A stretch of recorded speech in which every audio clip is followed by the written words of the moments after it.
Global সমুদ্র flotilla বর্তমান সময়ে সবচেয়ে আলোচিত একটি বিষয় এবং এই আলোচিত বিষয়টি বর্তমান সময়ে ফিলিস্তিনের দিকে ত্রাণবাহী একটি নৌবহর যাচ্ছে সেই বিষয়টি নিয়ে আলোচনা করে। তো প্রথমেই আমরা জানব গ্লোবাল সমুদ্র ফ্লোটিলা কি। এটি হলো একটি আন্তর্জাতিক নৌবহর যা বিভিন্ন দেশ থেকে অংশগ্রহণকারী স্বেচ্ছাসেবক, মানবাধিকার কর্মী এবং পরিবেশ কর্মী নিয়ে গঠিত, যারা ফিলিস্তিনির গাজাবাসীদের সাহায্য করতে সেখানে গমন করেন। আরবি শব্দ সমুদ্র শব্দের অর্থ হচ্ছে অবিচলতা বা সহনশীলতা। গ্লোবাল সমুদ্র ফ্লোটিলার বহরে নেতৃত্ব দেন গ্রেটা থুনবার্গ।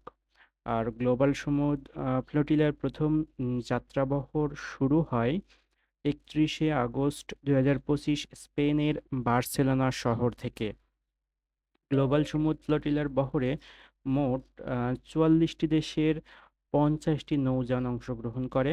আর অংশগ্রহণকারী দেশের মধ্যে রয়েছে তুরস্কের 56 জন, স্পেনের 49 জন, ইতালির 48 জন, ফ্রান্সের 33 জন, তিউনিসিয়ার 28 জন, মালয়েশিয়ার 27 জন, গ্রিসের 26 জন, মার্কিন যুক্তরাষ্ট্রের 22 জন, জার্মানির 19 জন, আলজেরিয়ার 17 জন, আয়ারল্যান্ডের 16 জন, যুক্তরাজ্যের 15 জন, ব্রাজিলের 14 জন।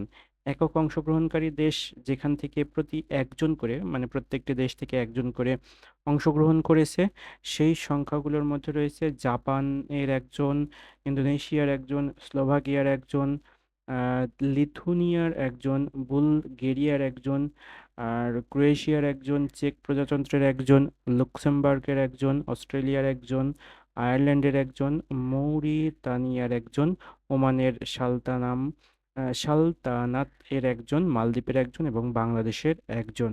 এখানে বাংলাদেশি ব্রিটিশ একজন নারী ও মিডিয়া কর্মী হিসেবে আলোকচিত্রশিল্পী শহীদুল আলম অংশ নিয়েছেন। তো এই সমুদ্রপথে গাজায় ত্রাণ নিয়ে যাওয়ার একটি বৈশ্বিক প্রচেষ্টা, যেই চেষ্টাটি এই সমুদ্র যাত্রার পথে যেই নৌবহর রয়েছে সেটি করার চেষ্টা করছে এবং এটি প্রায় এখানে প্রায় 44টি দেশ অংশগ্রহণ করেছে এবং 44টি দেশের প্রায় 50টি নৌযান অংশগ্রহণ করেছে এই নৌযাত্রাটিতে।